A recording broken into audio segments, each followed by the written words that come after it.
Nagsimula ang lahat ng ikasal ang idolo nilang si Kotemin, siya ay napakaganda at pinapanood siya ng lahat sa araw ng kanyang kasal.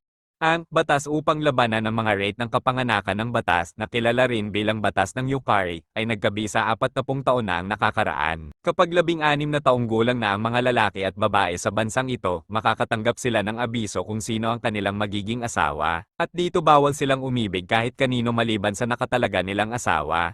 Dahil sa patakarang ito, naging matatag ang birth rate. At ang mga batang isinilang sa ganang mga pareha ay may mas mataas na average na katalinuhan. Ang mga Yukari marriages na nagtataguyod ng kaligayahan batay sa genetics ay kilala rin bilang red strings of science.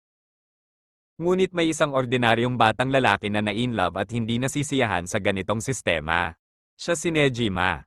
Unang araw ng klase, si Nejima ay nakatingin sa isang magandang babae at siya ay si Takasaki. Sinabi ni Nejima sa kanyang isipan na lagi siyang sinusundan ng mga mata ko sa classroom. At minsan iniisip ni Nejima na, ano ang pag-ibig? Sinabi niya na nahuhulog ba ang mga tao sa bitag na iyon nang hindi namamalayan? Tanong niya sa kanyang sarili. Huminga siya ng malalim at nagulat dahil tinawag siya ng kaibigan niya nang di niya namamalayan. Tinanong ni Nejima kung ano yon at sinabi ng kaibigan niya na sa tingin niya ay gusto niyang subukang umibig. Nagulat si Nejima at sinabing, oo dapat nga, at sumagot ang kaibigan ni Nejima na mabubuhay ako para sa pag-ibig, pag-ibig, pag-ibig, at sinigaw niya na, hindi ako magpapakasal. Dahil dun pinagtinginan siya ng mga kaklase niya. Lumapit si Nejima kay Nisaka at sinabing, anong meron kay Takeda? Sinabi naman sa kanya ni Nisaka na sa tingin niya ay nakuha na niya sa wakas ang abiso niya kahapon. Nagulat si Nejima at sinabing, ano, talaga? Sabi ni Nisaka na bukas ang pagkikita ng mga pamilya, natatakot siya. At biglang lumapit si Takeda at sinabing hindi siya natatakot. Sinabi naman ni Nisaka na, maging tapat ka lang at sabihin na gusto mong makipagtalik. Giniit naman ni Takeda at sinabing mali si Nisaka at sinabing gusto niya ng pag-ibig. Dagdag pa ni Takeda na gusto niya lang magtanong kung meron maaaring maging pag-ibig sa mga abiso ng gobyerno. Ngumiti na lang sila ni Nisaka at Nejima, at sinabi ni Nejima na sa tingin niya ay naiintindihan niya si Takeda. At sinabi naman ng isang kaibigan nila na, kakaiba ang pagkakaroon ng kasal na hindi malaking bagay, para itong libingan ng mga lalaki. At sinabi naman ni Takeda na, gumawa tayo ng isang panata, dito mismo, ngayon din. Sumang-ayon naman silang lahat kaya sila ay bumuo ng panata na nagsasabing, huwag na tayong magpakasal. Sumigaw sila ng oo at nagulat si Nejima dahil sumali si Takasaki sa kanila. Humingi ng paumanhin si Takasaki at sinabing, bawal ba sumali ang mga babae? Sumagot si Takeda at sinabing, hindi lang iyon. Sumagot din ang isa nilang kaibigan at sinabing, bakit ang formal mo? At dito bigla nang nagpaalam si Takasaki. Dito habang tinigtignan ni Nejima si Takasaki ay narinig niya ang usapan ng kaibigan niya at nagulat siya dito. Siya ay naging 16 na noong Abril pero wala pa akong naririnig na na-assign sa kanya kahit sino. Anya ng kaibigan niya. At sinabi ng kaibigan niya na, hindi pa ako nag-birthday, pwede siyang maging partner ko. Sumagot naman si Takeda at sinabing, o sa akin, o kahit kay Neji, tama ba Neji? Sumagot naman siya ng oo. Ngunit, alam mo, malamang na makuha na siya sa lalong madaling panahon, abiso ng kanyang gobyerno, anya ni Takeda. Pag-uwi ni Nejima ibinaba niya ang kanyang bag at siya ay nagpahinga. Sinabi ni Nejima sa kanyang isipan na, pangako ng kaligayahan, isang ligtas na kinabukasan. Ang lahat ay maaaring maging kahanga-hanga, ngunit dagdag pa niya na wala siyang gustong gawin dito. At sinabing gusto niyang umibig sa kanya. Gusto kong ipagtapat ang nararamdaman ko hindi sa iba, para lang kay Takasaki. Pinuksan niya ang aparador sa lamesa niya at nakita niya ang pambura dito. At naalala niya yung araw na elementarya pa lang siya at dito niya nga unang nakilala si Takasaki at umibig agad ito sa kanya. Dito nakita ni Nejima na hindi na sapat ang pambura niya para burahin ang sulat ni Takasaki kaya hinatin niya ang kanyang pambura at nahihiyang ibinigay ito. Tinanggap naman ito ni Takasaki, at kinalabit ni Takasaki si Nejima sabay bulong kay Nejima ng, salamat. Dito pakiramdam ni Nejima ay tumigil ang mundo niya. At sinabi ni Nejima na, noon ko lang talaga siya nakausap. Pero, hindi ko nakakalimutan yung ngiti na yon. At habang kumakain sila sinabi ng ina ni Nejima na, pag-isipan mo, Neji, 2 araw na lang ang kaarawan mo. Tama yon, anya ng ama niya. Sabi naman ni Nejima na sa tingin niya yon ay, sinabi ng ina ni Nejima na, nasa isip ko kung makakatanggap ka ba ng abiso. Dagdag pa ng ina niya na, dito sa hapon, gabi, nako, kinikilig na ako. At nagsalita ang kapatid niya at sinabing, ikakasal si kuya. Nabigla si Nejima at naisip na, tama nga, mapapansin din ako, at pagdating nito, kailangan kong magpakasal sa babaeng itinalaga sa akin. Hindi ko na kayang umibig sa iba, anya sa isip ni Nejima. At dito excite ang ama at ina pati na rin ang kapatid nitong babae na si Nejima at gusto nang makilala ang babaeng nakatalaga sa kanya. Dito ay napaisip si Nejima at sinabing, hindi, ayaw ko ng ganito. Gusto ko lang umibig kay Takasaki anya ni Nejima. Dito ay payapang nakahiga si Nejima at iniisip na minahal niya si Takasaki sa lahat ng oras. Kahit ganito ako nakahiga sa kama, baka mapansin niya. At baka makuha ko ang akin bukas. At dito na pag-isip-isip niya kaya ginanahan siya sabay sabing, wala ng oras, kailangan kong sabihin sa kanya. Unang bagay bukas ng umaga. Kinaumagang nakita niya si Takasaki at tinawag niya ito. Binati niya ito ng magandang umaga sabay tanong kung meron ba itong oras. Pumayag naman si Takasaki at sinabi niya sa mga kaibigan niya na mauna na sila at susunod na lang siya. Pumayag naman ng mga kaibigan niya kaya nauna na sila. Dito ay nagpakilala si Nejima kay Takasaki, sinabing ang pangalan ko ay Nejima. Magkaklase tayo ng 1 taon sa elementarya. Dito ay hindi matandaan ni Takasaki na naging magkaklase sila nung elementarya kaya sinabi niya kay Nejima na talaga naging magkaklase tayo. At nabigla si Nejima nang hindi matandaan ni Takasaki at tinanong niya pa ito ulit kung hindi niya matandaan at mukhang hindi nga talaga ito matandaan ni Takasaki. At sinabi ni Nejima sa kanyang isipan na ano ang dapat kong gawin, ano ang sasabihin ko, walang pumapasok sa isipan ko. At tinanong siya ni Takasaki kung anong gusto niyang pag-usapan. At sumagot naman si Nejima ng, wala yon, sorry napigilan kita. Talaga, okay lang, anya naman ni Takasaki, sabay alis. Bago pa man makalayo ng tuluyan si Takasaki sumigaw si Nejima ng, mamayang 6 PM, ang parke sa likod ng aming elementarya, maghihintay ako, ibig kong sabihin, kung gusto mo, pero maghihintay pa rin ako, sabay takbo. At naiwang mag-isa si Takasaki. At dito dumating na ang oras at sinabi ni Nejima na huli na siya, nagtataka ako kung anong nangyari. At dito na imagine niya si Takasaki na nagsasabing, bumibilis ang tibok ng puso ko kapag naiisip kita, Nejima, hindi ako mapakali. Kaya naman si Nejima ay nabalisa at napadamaw na lang siya at lumipas pa ang oras pero hindi pa rin dumadating si Takasaki. At dito ay 8:30 na ng gabi pero wala pa rin si Takasaki. Lumipas pa ang oras pero hindi pa rin dumadating si Takasaki at napasabi si Nejima na, nakakahiya ito, nadudurog yata ang puso ko.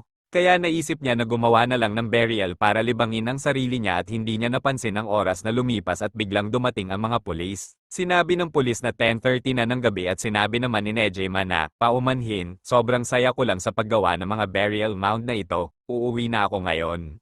Sinabi naman ng pulis na, sige, ingat ka sa pag-uwi sumagot naman si Nejima na, sige po. Dito ay umalis na ang pulis. At napasabi na lang si Nejima na, sa palagay ko ay menor de edad ako kapag sinabi at tapos na ang lahat. At dito napatingin si Nejima sa oras at naisipan niya ng umuwi dahil sa tingin niya ay hindi na dadating si Takasaki. At dito nang palabas na si Nejima sa parke ay biglang dumating si Takasaki at hinawakan si Nejima sabay sabing sandali.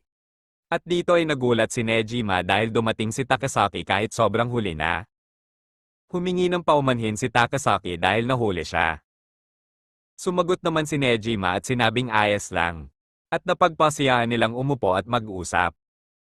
Dito ay walang nagsasalita sa kanila at biglang sinabi ni Takasaki na, burial mound sila 'di ba? At sinabi ni Nejima na, oo, sinaunang imperial na libingan. Sila ay nasa aming aklat aralin, at sila ang pinakamahalagang hugis ng gusali. Gusto ko mismo ang 4 na sulok sa mga gilid, at sa tingin ko ang nasa gitna ay ang pinakamahusay kong ginawa, anya ni Nejima, sabay sabing, ano bang sinasabi ko? Napatawa naman si Takasaki sabay sabing, wala ka pa ring pinagbago. Noong nagtatanghal kami ng mga proyektong pananaliksik, ibinigay mo itong mahaba, madamdaming paliwanag tungkol sa iba't ibang uri ng sinaunang burol, tama ba, kahit walang nagtanong sa'yo? Anya ni Takasaki. Sa palagay ko ginawa ko, sandali, akala ko hindi mo ako naaalala. Anya ni Nejima. Yun ba, nagsinungaling ako, anya naman ni Takasaki. Nagulat naman si Nejima sabay sabing, nagsinungaling ka? Humingi naman ng tawad si Takasaki dahil nagsinungaling siya.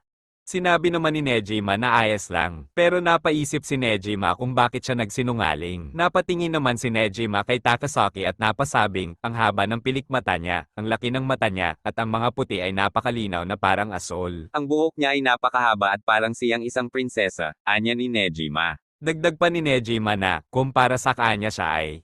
At dito tinanong ni Takasaki si Nejima kung may problema ba. Hindi talaga ako namumukod-tangi sa klase, alam kong hindi ako pangit pero hindi rin ako gwapo. Wala namang masabi sa itsura ko, maganda man o pangit. Gusto kong maging uri ng lalaki na magmumukhang maganda sa tabi mo, kaya sinubukan ko ang maraming iba't ibang bagay. Tinanong ko si Nisaka tungkol sa iba't ibang estilo ng buhok o kung paano ko susuotan ng bago ang uniforme ko. Kahit nung high school pa lang, gusto kong pumasok sa parehong paaralan mo, kaya nag-aral talaga ako ng mabuti. Pinag-alala ko ang mga magulang ko dahil sa gasto sa pag-aaral sa cram school. Teka, ano bang sinasabi ko? Pero ang gusto kong sabihin, lahat ng ako ngayon, utang ko sa'yo. Kailangan kong sabihin, wala ng oras. Ang lahat ng yon ay sinabi ni Nejima. Dagdag pa ni Nejima na, maaari kong makuha ang aking abiso bukas. Kaya sinabi ni Nejima kay Takasaki na gusto niya ito. At sa wakas ay nasabi niya rin ito kay Takasaki. Nagulat si Nejima nang makitang lumuha si Takasaki. Humingi naman ng paumanhin si Takasaki at sinabing wala lang yon. Tumanggi naman si Nejima at sinabing hindi yan wala lang. Humingi naman ng pasensya si Nejima at sinabing, pasensya na, hindi ko naisip kung ano ang mararamdaman mo, basta lang. At dito sinabi ni Nejima sa isip niya na, wala akong pakialam kung tatanggihan niya ako, ayoko lang na umiiyak siya. At dito naisipan ni Nejima na magbiro at sinabing, tama, kilala mo ba si Tekida, sa klase natin? Sinubukan niyang gumawa ng bula mula sa sipon niya. At nilabas ni Takasaki ang pambura na ibinigay ni Nejima at tinanong niya si Nejima kung nakalimutan niya na ba ito. Habang napahinto si Nejima sa bigla sinabi ni Takasaki na gusto niya rin si Nejima. Dito ay sinabi ni Nejima na hindi ko akalain na hawak mo pa rin ang pambura na yan. Dito sinabi ni Takasaki na noon, naalala mo ba noong unang klase, hindi na sapat ang pambura ko at ikaw ang nakapansin. Nagtanong naman si Nejima kung paano niya yon nalaman. Sinabi ni Takasaki na halata naman. Sabi ni Nejima na, dapat pala hindi ko na hinintay ang ikalimang klase para ibigay sa'yo, 'di ba? Pero naging masaya ako, anya naman ni Takasaki. Pwede ka na lang magpanggap na hindi mo napapansin, ngunit noong napagtanto kong ginugol mo ang buong araw sa pag-aalala tungkol sa akin, sinusubukan mong malaman kung paano tumulong. Napabilis ang tibok ng puso ko, anya ni Takasaki. Mabait kang tao, di ba Nejima? Anya ni Takasaki. Nahihiyang sinabi ni Nejima na, ako ba? Sa tingin naman ni Takasaki ay mabait ito. Inipon mo lahat ng lakas ng loob mo para gumawa ng mabuti para sa akin noon, di ba? Tanong ni Takasaki kay Nejima. Sa tingin ko yon ay isang bagay na kahanga-hanga at espesyal, sabi ni Takasaki. At least, para sa akin yon, dagdag ni Takasaki. Sinabi naman ni Nejima sa kanyang isipan na, anong gagawin ko? Iiyak na yata ako. Tumawa si Takasaki sabay sabing, ang weird naman na kinakausap kita ng ganito, naguguluhan ako. At sa hindi inaasahan niyakap ni Nejima si Takasaki at nabigla ito. At dito ay sinabi ni Nejima na 5 years niya na itong minamahal. Nabigla si Takasaki at sinabi ni Nejima na, gusto kitang makasama habang buhay. Lumuha si Takasaki at niyakap ng mahigpit si Nejima. At dito niyakap nila ang isa't isa habang umiiyak at sunusulit ang sandali. Dito habang mahigpit silang nakayakap ay tinanong ni Takasaki kung dapat ba silang maghalikan. Dahil sa sinabi ni Takasaki na bigla si Nejima. At dito nga ay inaya ni Takasaki si Nejima na maghalikan. Tumayo si Takasaki at pumunta siya sa harap ni Nejima. Habang nakaharap sila sa isa't isa sinabi ni Takasaki kay Nejima na, ang paraan ng pagkagusto ko sa'yo, nagpaparamdam sa akin na gusto kitang halikan at gawin, ang ibang mga bagay. At tinanong ni Takasaki si Nejima at sinabing, ano naman sa'yo? Sumagot naman si Nejima ng, ako din. At dito nga ay hinalikan ni Takasaki si Nejima at hindi na nila napigilan ang sarili dahil sa pagkagusto nila sa isa't isa kaya naman sila ay naghalikan. Dito ay wala nang pakialam si Nejima sa mangyari ang nasa isip niya lang ay masaya siya at hinawakan niya ng mahigpit si Takasaki sa bewang habang hinahalikan ito. Dito ay napahinto sila at sila ay nagkatitigan nang biglang may nag-notice sa cellphone ni Nejima.